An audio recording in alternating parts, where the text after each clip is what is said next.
आज की जो कहानी मैं आप लोग को सुनाने जा रहा हूँ, ये कहानी सुनने के बाद आपका भी दिल दहल जाएगा। कोई कैसे इतना बड़ा राक्षस बन सकता है, कोई कैसे छोटे छोटे बच्चों को मार सकता है।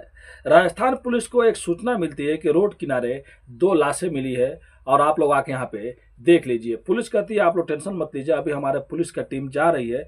तभी एक और पुलिस के पास फोन आता है और वो कहते हैं कि वहां से कुछ दूरी पे और 4 बच्चों की लाशें मिली है। अब पुलिस वहां पे दंग हो जाती है कि एक ही बार में 6 लोगों की लाश कैसे मिल सकती है, हो ना हो एक दूसरे से इन लोगों का कोई ना कोई कनेक्शन है। अब 2 टीम बनाया जाता है और 2 टीम बनाने के बाद एक टीम वहां पे जाती है और एक टीम वहां पे जाती है। जाने के बाद 6 लाशों को अपने कब्जे में लेती है और कब्जे में लेने के बाद पूछताछ करने लगती है। तभी मुखबिर से एक खबर मिलती है और वो लोग बताते हैं कि हो ना हो इस गांव के लोग हो और मारने वाला कातिल इस घर में छुपा हुआ है। अब पुलिस को कुछ दिन हुआ था। अब पुलिस तुरंत अपने टीम के साथ उस घर पर पहुंच जाती है और चारों तरफ से उस घर को घेर लेती है। और घेरने के बाद पुलिस कहती है कि देखो जो भी इसके अंदर है, घर के अंदर है, चुपचाप बाहर आ जाए, नहीं तो हम लोग को मजबूरन उन पे कार्रवाई करनी पड़ेगी और हमको गोली चलानी पड़ेगी। अब उस घर में से पहले तो कोई भी नहीं आता है, लेकिन बाद में जो एक शख्स निकलता है, निकलने के बाद कहता है आप किसे ढूंढ रहे हैं, आप लोग जिसे ढूंढ रहे हैं उसका नाम बताइए। तब पुलिस वाले जब नाम बताते हैं तो शख्स कहता है कि जिसे आप ढूंढ रहे हैं वो तो लगभग 1 या 1.5 महीना पहले ही मर चुका है, तो वो फिर कैसे कत्ल कर सकता है। अब पुलिस को कुछ भी समझ नहीं आती है क्योंकि मुखबिर लोग कभी भी गलत इंफॉर्मेशन नहीं देते हैं। अब पुलिस वहां से चली आती है, लेकिन उसके बाद जो पुलिस के हाथ लगता है वो हर कोई सुनने के बाद दंग हो जाता है। तो चलिए पूरी घटना को इस वीडियो के माध्यम से आप लोग को बताएंगे, आखिर कैसे 4 बच्चे और 2 और कत्ल हो जाता है, यानी कि 6 कत्ल हो जाता है। और कत्ल करने वाला आदमी क्यों ऐसे छोटे छोटे बच्चे का भी कत्ल कर देता है, तो पूरी कहानी आपको इस वीडियो के माध्यम से बताएंगे। तो नमस्ते, आदाब, सत श्री अकाल। आज की सच्ची घटना जो आपको सुनाने जा रहा हूँ, ये राजस्थान प्रदेश का एक जिला लगता है जिसका नाम भीलवाड़ा है, वहीं की ये घटना है। बात है 27 जुलाई 2015 की सुबह सुबह सुबह की बात है, जब कंट्रोल रूम पुलिस को एक फोन आता है और फोन आने के बाद उसमें बताया जाता है कि एक जगह 2 आदमी, एक औरत और एक आदमी का लाश पड़ा हुआ है। पुलिस कहती है ठीक है, हम लोग तुरंत वहां पे आते हैं और आने के बाद वहां पे छानबीन करते हैं। अब पुलिस यहाँ पे तैयारी कर रही होती है जाने के लिए, तभी पुलिस को कुछ मिनटों के बाद दूसरा फोन आता है कि वहीं से कुछ किलोमीटर दूर पे 4 बच्चों की लाशें और मिली है। अब पुलिस सोच में पड़ जाती है कि हो ना हो इन दोनों लाशों में कोई ना कोई संपर्क जरूर है, क्योंकि एक ही दिन 4 बच्चों के लाश और 2 और लाश कैसे मिल सकता है। अब पुलिस तुरंत 2 टीम बनाती है और एक एक टीम एक एक जगह पे चली जाती है और जाने के बाद उस लाश को, जितने भी लाश रहते हैं सबको अपने कब्जे में लेती है और कब्जे में लेने के बाद उसको पोस्टमार्टम के लिए भेज दिया जाता है। और फॉरेंसिक टीम को भी बुलाया जाता है और डॉग स्क्वाड को भी बुलाया जाता है वहाँ पे, और जाने के बाद अच्छे से जांच होता है, चेक होता है, लेकिन वहाँ पे कुछ मिलता नहीं है। अब पोस्टमार्टम के बाद जब डॉक्टर लोग खुलासा करते हैं तो लोग बताते हैं कि इन सबका लगभग तेज हथियारों से, धारदार हथियारों से इन पर बार बार हमला किया गया है। जो एक लेडीज और एक जेंट्स थे, जो एक आदमी और औरत थे, उन पे ज्यादा वार किया गया था गर्दन पे, जिससे उन लोग का वहीं पर लोग तत्काल मर गए होंगे, तुरंत मर गए होंगे। जो बच्चे थे उन लोग को नीचे बारी बारी उतर के मारा गया था। अब वहां के जो स्थानीय लोग थे वो लोग धरना प्रदर्शन करने लगते हैं, पुलिस पर दबाव बनाने लगते हैं कि इतनी लाशें मिली है और कौन ऐसा कातिल है जो छोटे छोटे बच्चे को भी नहीं छोड़ा है। अब पुलिस जांच में जुट जाती है, लेकिन 1 दिन से 2 दिन और भी कुछ दिन बीत जाता है। जो लाश मिली रहती है उन लोगों का शनाख्त नहीं होता है कि आखिर में ये रहने वाले कहाँ के और कौन है ये लोग। और कोई ढूंढने वाला भी नहीं मिलता है और ना कोई अलग बलग कोई पुलिस स्टेशन में कोई FIR लिखवाया रहता है गुमशुदगी का। अब पुलिस जब उस लाश के जो भी कपड़े मिले रहते हैं, जो भी सामान मिले रहते हैं, जब उसको चेक करती है तो उसमें जो एक आदमी रहता है उसके शर्ट के ऊपर एक यहाँ पे एक आता है छोटा सा पैकिंग लगाया जाता है, किस टेलर के पास सिलाई किया गया है, तो उसमें से एक छोटा सा लोगो निकलता है और उसमें एक टेलर का नाम लिखा रहता है और उसका मोबाइल नंबर लिखा रहता है। वो लोगो मिलता है, यानी कि जो कपड़े पे पीछे लगा रहता है। जब पुलिस उस नंबर पे बात करती है तो पता चलता है जहां पे लोग लाश मिली रहती है वहां से 90 किलोमीटर दूर पे वो टेलर रहता है, जहां पे उसकी दुकान है। अब पुलिस की टीम वहां पे पहुंचती है और वहां पे पहुंचने के बाद जब पुलिस वाले उस टेलर से मिलते हैं और मिलने के बाद जो लाश मिली रहती है उनका फोटो वो लोग दिखाते हैं और कहते हैं क्या तुम इन्हें जानते हो, तो कहता है हाँ सब इनको जानता भी हूँ और पहचानता भी हूँ, और ये लोग किस जगह के हैं ये भी मैं जानता हूँ। जब वो बताते हैं कि ठीक है तुम बताओ ये लोग किस जगह के हैं, तो वो बताता है कि आपको चित्तौड़ जाना चाहिए साहब, ये लोग चित्तौड़ के रहने वाले हैं और इनका घर वहीं पे था। अब पुलिस तुरंत वहाँ से निकलती है और चित्तौड़ चली जाती है, और चित्तौड़ जाने के बाद जब उस गांव में जाती है और उस गांव में जाने के बाद उनसे जब पूछा जाता है गांव वालों से इसका घर कहाँ पे है, तो गांव के कुछ लोग घर दिखाते हैं। घर पे जाने के बाद जब पुलिस अंदर जाती है और अंदर जाने के बाद जब खोला जाता है तो कुछ डायरी मिलता है, कुछ नोटबुक मिलते हैं, और भी कुछ ज़्यादा मतलब कुछ उसके अंदर से नहीं मिलता है। अब पुलिस सबसे पहले वो नोटबुक चेक करते हैं तो उसमें एक नंबर नज़र आता है। उस नंबर पर पुलिस फ़ोन करती है और फ़ोन करने के बाद कहती है कि ये बताओ आप कौन बोल रहे हो। तो पता चलता है कि जो मरने वाले रहते हैं वो उनसे कोई करीबी रहते हैं, मतलब उनके कोई रिश्तेदार रहते हैं। जब ये लोग उनके बताते हैं तो वो लोग भी रोने लगते हैं और वो कहते हैं साहब आपको अगर मतलब कातिल के पास जाना है तो आपको कहीं और नहीं जाना पड़ेगा। आप उसी पड़ोस में एक सलीम नाम का व्यक्ति है जो सबसे बड़ा दुश्मन उन लोग का वही था, हो ना हो वही लोग ये सब गलत काम किए होंगे, वही लोग इन लोग को मारे होंगे। और जो मरने वाला आदमी रहता है उसका नाम यूनुस शेख रहता है, जो 38 साल का रहता है। उसकी जो बीवी रहती है वो चाँद तारा, वो 33 साल की रहती है। और जो 4 लाश बच्चे लोग को मिली रहती है वो कोई और नहीं, इसी यूनुस और चाँद तारे के बच्चे रहते हैं। मतलब इसके खानदान में अब कोई नहीं बचा रहता है, बेचारे चारों बच्चे भी मर जाते हैं और ये दोनों भी मर जाते हैं। तो इनका ये यूनुस शेख का 38 साल, चाँद तारा का 33 साल, और जो बड़ा बेटा रहता है जिसका नाम अशरफ रहता है उसका 10 साल रहता है, और एक गुड़िया नाम की लड़की रहती है जिसका 8 साल रहता है, और एक और लड़की रहती है जिसका 4 साल रहता है, और जो छोटी वाली जो बेटी होती है सकीना मात्र 2 साल की होती है। यानी कि कातिलों ने थोड़ा भी रहम नहीं किया था, पूरे खानदान को, पूरे मतलब परिवार को ही खत्म कर दिया था। अब पुलिस को जब इतना लीड मिलती है तुरंत वो पड़ोस में जाती है, और पड़ोस में जाने के बाद वो जो सलीम का घर रहता है पुलिस चारों तरफ से घेर लेती है, और पुलिस कहती है अगर तुम इसके अंदर हो तो चुपचाप बाहर निकल जाओ, नहीं तो मजबूरन हम लोग को कार्रवाई करनी पड़ेगी और तुम पे गोलियां चलानी पड़ेगी। अब उसके अंदर से दरवाजा तो पहले नहीं खुलता है, लेकिन कुछ टाइम बाद जब दरवाजा खुलता है तो एक लड़का अंदर से बाहर आता है और आने के बाद कहता है कि साहब आप लोग किसको खोज रहे हैं और क्या बात है।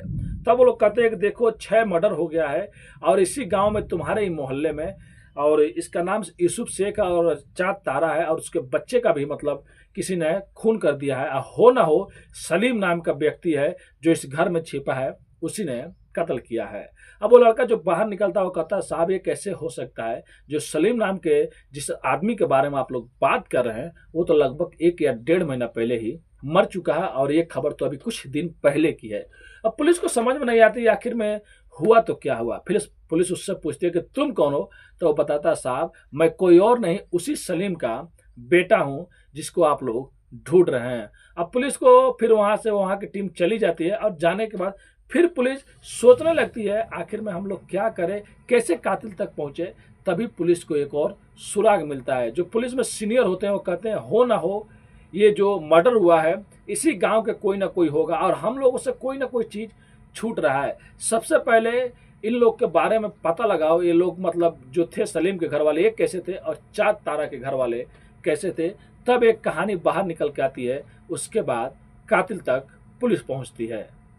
अब जो पुलिस के अधिकारी उसके घर गए थे सलीम के घर, तो जो उसका बेटा था जिसका नाम शराफत था वो ऐसे बात कर रहा था जैसे मतलब वो कुछ छिपा रहा है, उसकी बॉडी लैंग्वेज उसकी बातों से ऐसा लग रहा था। तो बाद में जो पुलिस के सीनियर अधिकारी रहते हैं वो लोग कहते हैं हो ना हो इन्हीं गांव में और इसी लोगों ने शायद कुछ किया होगा। फिर से उसके बेटे शराफत को बुलाया जाता है और उससे अच्छे से पूछताछ होता है कि 27 जुलाई 2015 रात को तुम कहाँ पे थे और किसके साथ में थे। अब वो पहले तो सोचने लगता है, फिर कहता है साहब आप लोग को मेरे पे अगर शक है तो आप लोग मेरे दोस्त से पूछ सकते हैं जिसका नाम राजेश है, मैं उसी के साथ में था 27 जुलाई 2015 को, और 28 जुलाई को दिन में भी उसी के साथ में मैं था सुबह में। अब पुलिस राजेश से बात करती है और राजेश जिस जगह पर रहता है जहाँ पे रहता है पुलिस वहाँ पर भी जाती है और उससे कहती है ये बताओ तुम 27 जुलाई 2015 को रात में किसके साथ में थे और कहाँ पे थे। वो कहता है कि साहब मैं अपने दोस्त शराफत के साथ में था और 28 तारीख को भी मैं था। तो वो कहते हैं कि तुम लोग थे कहाँ पे, तब वो कहता है कि हम लोग अजमेर शरीफ जियारत करने के लिए गए थे, और ये जो मर्डर हुआ था वो उसी रोड पे हुआ था जो अजमेर शरीफ भीलवाड़ा रोड पर हुआ था। अब पुलिस को इन दोनों पे थोड़ा शक होता है, डाउट होता है, फिर पुलिस इनको सस्पेक्ट समझ के मतलब इन लोग पर डाउट करके इन दोनों को गिरफ्तार कर लेती है। और गिरफ्तार करने के बाद जब पुलिस इन लोग को लेके जाती है पुलिस थाने में और अच्छे से पहले पूछताछ करती है, तो पहले तो शराफत और उसका दोस्त कुछ नहीं बोलते हैं, लेकिन उसके बाद जब पुलिस अपना तरीके से पूछताछ करती है तब जो शराफत रहता है और उसका दोस्त वो लोग अपनी हार मान जाते हैं। और वो शराफत जो कहानी सुनाता है पुलिस के सामने, सब कोई सुन के दंग हो जाते हैं, सबके रोंगटे खड़े हो जाते हैं कि कैसे एक लड़का जो शराफत नाम है, जो दिखने में एकदम सीधा सामता है, वो कैसे एक या दो नहीं 6 लोगों का कत्ल कर देता है और उसके बाद ऐसे दिखाता है कि मैंने कुछ किया नहीं है। जब पुलिस उससे पूछताछ करती है जो शराफत रहता है, तो शराफत ये गवाही देता है, पहले तो कुछ बताता नहीं है और उसके बाद जब उसका दोस्त हार मानने लगता है तब शराफत बोलता है कि जो मेरा बाप था जिसका नाम सलीम था और जो मरने वाली महिला थी जिसका नाम चाँद तारा था, इन लोगों में अवैध संबंध था और इसके वजह से आए दिन मेरा बाप सलीम मेरी माँ को परेशान करता, मेरी बहन को परेशान करता और मुझे भी परेशान करता और हमारे घर पे झगड़ा होते रहता था। इसके वजह से कई साल साहब हम लोग का ज़िंदगी खराब हो गया था। वो औरत हमारे बाप को छोड़ना नहीं चाहती थी। अब मेरे को इतना गुस्सा आता था, कभी कभी मैं सोचता था उस औरत को मार दूँ, उसके साथ में कुछ गलत काम कर दूँ, लेकिन मेरे को समय नहीं मिलता था, टाइम नहीं मिलता था। और इसी टाइम में जून में ऐसा आया कि उसका जो बाप था वो नेचुरल तरीके से मतलब अपने आप एक बीमारी की वजह से सलीम मर जाता है और मरने के बाद जो उसका शराफत लड़का रहता है उसको अब इस औरत पे गुस्सा आने लगता है कि इसके वजह से इसका बाप ने इन लोगों को कभी समझा नहीं और उसके चक्कर में इसके घर पर हमेशा झगड़ा होता था। हो ना हो, अब मेरा बाप तो इस दुनिया में नहीं है, वो तो चला गया, अब तुम लोगों को भी इस दुनिया में मैं नहीं रहने दूंगा। उसके बाद उसका बेटा जो शराफत रहता है वो उसके पति से जाके इनुस से बात करता है और चाँद तारा से अच्छे से बात करता है, जैसे कि कुछ इसके दिल में है ही नहीं। उनसे कहता है कि चलो तुम लोग अगर चलोगे तो हम लोग अजमेर शरीफ चलेंगे और वहाँ पर जियारत करेंगे और मैं खुद अपने दोस्त के साथ में चलेंगे, हम लोग कार से चलेंगे। अब वो लोग शराफत के चक्कर में आ जाते हैं, उनको क्या मालूम कि शराफत ले जाके रास्ते में क्या करने वाला है। अब वो अपने 4 बच्चे लोग को अच्छे कपड़े पहनाते हैं, खुद अच्छे कपड़े पहनते हैं और वो लोग यहाँ से चले जाते हैं। तभी रास्ता में भीलवाड़ा आता है और शराफत एक साइड में गाड़ी रोकता है और उसका दोस्त राजेश भी गाड़ी से उतरते हैं। उतरने के बाद वो लोग क्या देखते हैं कि सब बच्चे और जो भी मतलब इनुस थे और चाँद तारा थे लोग सो रहे हैं। अब वो अपनी तलवारें निकालते हैं और तेज हथियार से जो तेज धार रहता है उससे चाँद तारा पे और इनुस पे वार कर देते हैं। इनुस को और उसके पत्नी को पहले मार देते हैं, फिर बाद में लोग डरने लगते हैं कि ये बच्चे सब देख रहे हैं। वो लोग खुद कहते हैं कि मेरे अब्बू और मेरे अम्मी को मत मारो ऐसे, लेकिन जो शराफत था उसकी आंखों में खून सवार था। फिर एक एक बच्चे को भी वो लोग उतारते हैं और उतारने के बाद सबका गले पर वार करते हैं, बच्चे को भी मार देते हैं। तब वहाँ पे वो महिला और पुरुष की लाश वहीं पे फेंक देते हैं और बच्चे की लाश कुछ किलोमीटर दूर लेके जाते हैं और वहाँ पे ला के ये लाश फेंक देते हैं। फिर वो लोग अजमेर शरीफ चले जाते हैं। अजमेर शरीफ जाने के बाद सुबह में लोग ऐसे आते हैं, फिर अपने अपने घर पे चले जाते हैं, यानी कि चित्तौड़ चले जाते हैं और ऐसे दिखाते हैं जैसे इन्होंने कुछ किया ही नहीं हो। अब जब ये सामने पुलिस की आती है तो वहाँ पे सोशल मीडिया की वजह से और पेपर में अखबारों में छपने लगता है, तो हर कोई इस सोचने पर मजबूर हो जाता है कैसे कोई आदमी बदला लेने के लिए इतने नीचे तक गिर सकता है। वो भी मतलब उसका बाप ने जो गलती किया था, उस औरत ने जो किया था, तो क्या उसका बस एक ही रास्ता था कि उन लोगों को मार देना। ये शराफत नाम का जो आदमी था वो बहुत बुरा काम किया, बहुत गलत काम किया। उसके बाद एक केस चलता है कोर्ट में और लगभग 7 सालों बाद 6 अगस्त 2022 को भीलवाड़ा का जो डिस्ट्रिक्ट कोर्ट होता है वहाँ से एक जजमेंट आता है, वहाँ से एक मतलब फैसला आता है। जो ये शराफत रहता है और उसका दोस्त राजेश रहता है, इनको सजाए मौत की सज़ा दी जाती है, क्योंकि ये लोग जो जुर्म किए थे बहुत ही संगीन जुर्म था। जैसे छोटे छोटे बच्चों को भी इन्होंने नहीं छोड़ा था और उनको भी ये लोग मार दिए थे। तो ये थी कहानी आज की, कैसे एक परिवार को एक आदमी जो अपने बाप पे गुस्सा था कि उसका बाप उस औरत से बात करता था, उसके चक्कर में रहता था और उसकी वजह से उसके घर पर बात मतलब प्रॉब्लम होता था, वो इतना गुस्से में आ जाता है, उसके ऊपर खून सवार हो जाता है कि एक पूरे परिवार को ही वो ख़त्म कर देता है।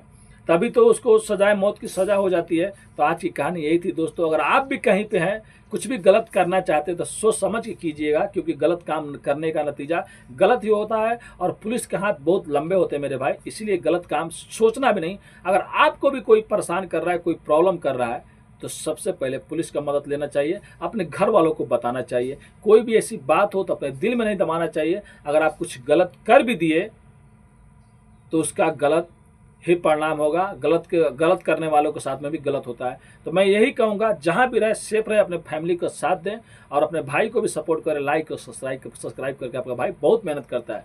शाम को टाइम हो गया, जाने का छुट्टी हो गया, लेकिन आपका भाई यहाँ पे बैठ के आप लोग के लिए वीडियो बना रहा है और आप लोग देख सकते हैं कहानियाँ भी लिख रहा है। कि वहाँ पे रूम में जाऊँगा तो टाइम नहीं मिलेगा। बस मिलते हैं नेक्स्ट वीडियो में फिर से कुछ अच्छी कहानियों के साथ। अभी के लिए अलविदा लेते हैं। धन्यवाद।